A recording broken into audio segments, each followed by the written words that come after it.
الرحيم. معاكم دكتورة فاطمة الزهراء عويضة، استشاري نساء وتوليد. احنا اتكلمنا في حلقات سابقة، هي كلها موجودة على الصفحة او موجودة على صفحتنا على اليوتيوب لو حد عايز يتابعها. اتكلمنا عن الولادات، ويعني ايه ولادة طبيعي، ويعني ايه قيصري، ومتابعة الحمل بتبقى ازاي، ويعني ايه ولادة بدون ألم، وحاولنا ان احنا نوفيها حقها. لكن دايما عياداتنا اسمها عيادات نساء وولادة، يعني في جزء اخر في حياة الستات، وده جايز الجزء الاكبر، ان انا عايزه اكشف فيه كشف نساء. اكشف نساء على ايه؟ على التهابات او على نزيف، او عايزه اخد وسيله منع حمل، او عايزه اطمن على اللولب او خلافه. الكشف بتاع النساء يا جماعه معمول من 3 خطوات، مش خطوه واحده. اول خطوه هو الباي مانيوال، ان انا العيان بيتفحص بالهاندز، بايدين الدكتور، تمام. تاني حاجه هو الكاسكو. ايه الكاسكو ده؟ الشيء المزعج ده اللي حضراتكم كلكم بتخافوا منه، وانا كمان على فكره. تالت حاجه هو السونار. نمره 3 ما ينفعش تيجي بدل نمره 1 ولا نمره 2، ونمره 3 بقى ما ينفعش تغني عن نمره 1 ونمره 2، وهي دي المسج اللي بنوصلها لحضراتكم النهارده. يعني ما ينفعش انا ادخل عياده نساء واقول للدكتور انا عندي كذا وحضرتك اعملي لي سونار كفايه عليا. يبقى حضرتك لازم تبقي فاهمه انا هعمل لك اللي انت عايزاه، بس من حقك انك لازم تبقي عارفه ان ابطو 50% من المعلومات اللي احنا بنلاقيها بدول مش هنشوفها، مش هنعرفها، تمام. المعنى ان السونار بيبين حاجه موجوده، ورم ليفي، كيس عظم ابيض، لولب في مكانه ولا مش في مكانه، بطانه رحم تخينه، حمل. ده ما بيبينش مثلا التهابات. حضرتك انا عندي التهابات عنيفه وكل ما اروح لدكتور يديني علاج وما بخفش. طب حضرتك نوع الالتهابات ايه؟ لا ما انا ما اعرفش. طب حضرتك اطلعي على السرير. لا ما انا ما بحبش كشف النساء. طب خلاص انا يعني ما هو ما يقدر على القدره الا ربنا، تمام. يا دكتور انا بينزل عليا دم ساعه الجماع، او بينزل عليا دم كل ما اتشطف، ما ببقاش عارفه ده دوره ولا مش دوره. طب اطلعي على السرير. هتكشفي زي الاول؟ هكشف بالمنظار. لا اعملي لي سونار. يا فندم ما هو لو حضرتك عندك قرحه في عنق الرحم مش هتبان بالسونار، مش هتبان غير بالمنظار. حتى الدكاتره زمايلنا واساتذتنا دكاتره السونار ده تخصصهم، لما بروح اعرض على حد فيهم حاله اقول لها حضرتك اعملي لي ثلاثي ابعاد او اعملي لي كذا او كذا عند دكتور السونار، اول كلمه بيسالها لها حضرتك اتفحصتي بده ولا لا؟ لا ما اتفحصتش. بيزعل مني قوي. حضرتك انت 50% من الداتا مش عندي، افحص ايه؟ اعمل ايه؟ اصور العينه صوره في بطنها وابعت لك الصوره، وانت بقى رتبي هتدي العينه ايه وهتعملي ايه وهتسوي ايه. كل ده عشان انا ما استخدمتش ده. وعايزه اقول بقى لحضراتكم كمان اني مش بس بنستخدمه اخر الحمل لما العينه تيجي تشتكي تقول انا نازل عليا ميه او عندها التهابات في اخر الحمل، ده احنا بنستخدمه زي ما قلت لكم لما اجي اعمل مسحه عنق الرحم عشان اعرف فيه كانسر ولا لا في اول الحمل، من اول 3 شهور، ولا بيسقط ولا بينزل عيال. والدليل على كده انه دايما العيانه اللي مش عارفه انها حامل، مش عارفه هي واخده وسيله اهي ورايحه للدكتور، او مش واخده وسيله ورايحه للدكتور عشان الدوره اتاخرت، فالدكتور يقوم حاطط لها ده وكشف عليها ودنيتها تمام التمام وسلام سلام، وبعد اسبوعين 3 تعمل اختبار حمل وتلاقي نفسها حامل. يا دكتور انا بس قلقانه جدا، اصل الدكتور من غير ما يعمل لي اختبار ركب لي ده. يا ستي ما فيش فيه مشكله. لا ده هيسقطني. الله، طب ما احنا ركبناه واحنا مش عارفين ان احنا حوامل وما سقطناش وما فيش حاجه حصلت، ما فيش مشكله. فعليه هو ما فيش منه ضرر، بالعكس دي حاجه معقبه داخله المهبل. في حاجه تانية مهمه يا جماعه لازم تعرفوها، المهبل 8 سم وبعديه بيبقى عنق الرحم وبعديه بيبقى الرحم. يعني طول هذا الشيء اللي انتوا شايفينه كل ده داخل في المهبل، بس هو ولا واصل لبيبي ولا واصل لعنق رحم ولا هيفتح عنق رحم، تمام. هي دي القصه لو الناس وصلت لها هتفهم. احنا المهبل دي حاجه ديستندبل، دي حاجه بتوسع وهي راس البيبي نازله منها. هو ده دايركتد انه يشوف المهبل بس، مش عشان خاطر يدخل للبيبي جوه. فبالتالي مفيش اي حاجه بتؤثر على البيبي من ان انا استخدم ده اول 3 شهور. الانقح لو العيانه دي استخدمت لها ده ولقيت ان العيانه دي لا قدر الله عندها سرطان في عنق الرحم اول 3 شهور، انتوا عارفين ان ده احد الانديكيشنز، احد الاسباب اللي لازم تخليني اعمل ترمينيشن لهذا الحمل حفاظا على صحه الام. لو العيانه دي ما تعرفش وانا ما اعرفش وبتابع العيانه طول ال9 شهور، انتوا متخيلين العيانه ممكن يحصل لها ايه طول ال9 شهور؟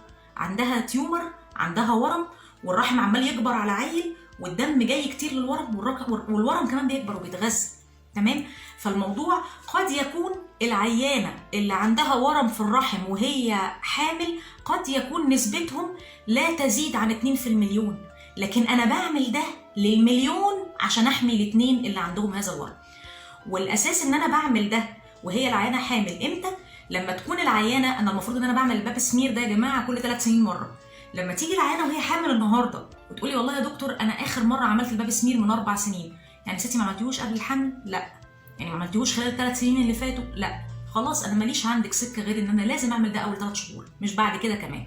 فده امان ومفيش فيه مشكله، ومن فضل حضراتكم استخدموه وتاكدوا. احنا كل دلوقتي المعلومات بقت افيلبل في كل حته في الدنيا، اتاكدوا واقروا، بس خدوا معلوماتكم من سورس صح وعليه ابتدوا نفذوا المعلومه الصح.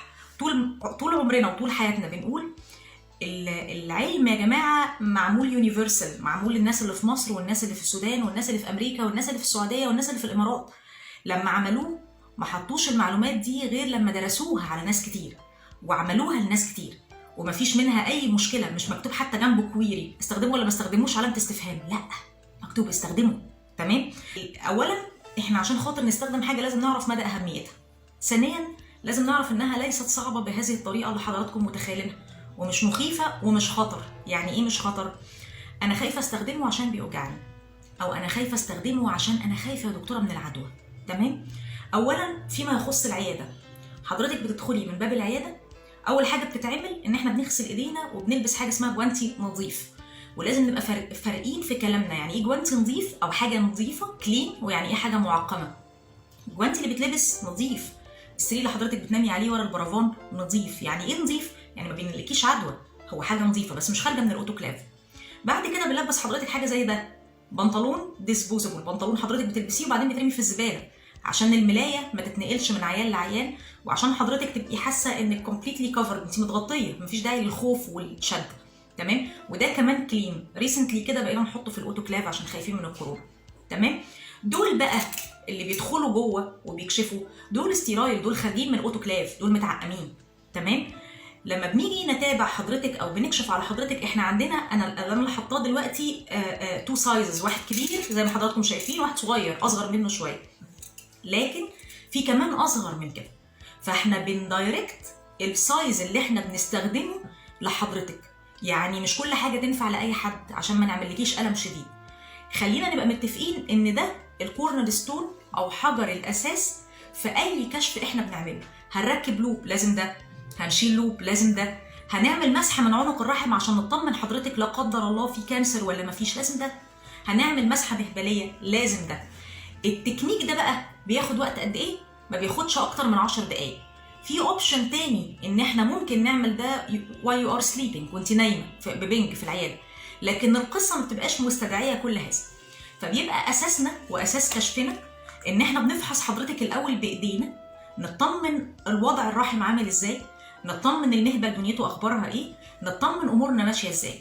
ثم بيدخل ده بتحط عليه حاجه لوبريكانت زي الجل، بحيث حضرتك ما تحسيش بيه وهو داخل. تمام. بيتفتح عشان نبتدي نشوف اولا الافرازات اللي بتنزل هنا، فبالتالي انا بشوف نوع الافرازات ايه، اشوف عنق الرحم، ابتدي اشوفه حضرتك في مشكله، في تيومر لا قدر الله، في لحميه، في ايه. ثم لما اجي اشيل ده برميه، ما بحطوش في عينه تانية، وبحطه في ميه وصابون بيتغسل وبعدين بيدخل يتعقم عشان اقدر استخدمه لعينه تانية. واخيرا بعمل السونار. فما فيش فيهم وسيله ينفع تبقى بدل وسيله. تمام. بالعكس احنا ممكن نستغني عن السونار، ساعات عيان عندها التهابات هعمل لها سونار ليه. تمام. فده ما يخص الكاسكو اكزامينيشن. يعني نفسي كلنا ما يبقاش عندنا الخوف الفظيع، انا مش عايزه اعمل كشف بمنظار لانه حاجه مهمه. تمام. الحاجه الوحيده على فكره اللي بتألم المهبل او بتألم عنق الرحم هو الديستنتابيليتي، الاتساع. المعنى لو انا حطيت ايديا في المهبل انا مش هتوجع، ولو حطيت البروب بتاع السونار مش هتوجع، لكن لو حطيت ده وفتحته هيبقى فيه شويه عدم ارتياح، مش هقول وجع، لكن شويه عدم الارتياح دولت ما بيوصلوش لدرجه الالم قصاد البينيفيت الفظيعه اللي العيانه بتاخدها واحنا مركبين ده. تمام.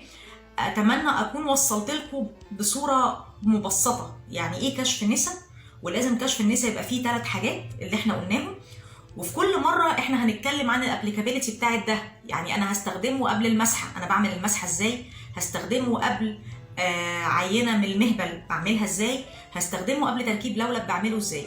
وفي كل مره حضراتكم هنزل لحضراتكم فيديو هتلاقوا ايه ده الموضوع ربع ساعه. هو انا هستحمل يا فندم؟ انت مش هتحسي غير بده. اي حاجه تانية بتتعمل انت مش حاسه بيها اصلا. تمام؟ وات ايفر السيتويشن اخدت قد ايه، ربع ساعه، نص ساعه، 3 دقائق. احب اقول لكم حاجه تانية كمان واخيره، انه ده از نوت كونترا انديكيتد، ده غير ممنوع في الحوامل.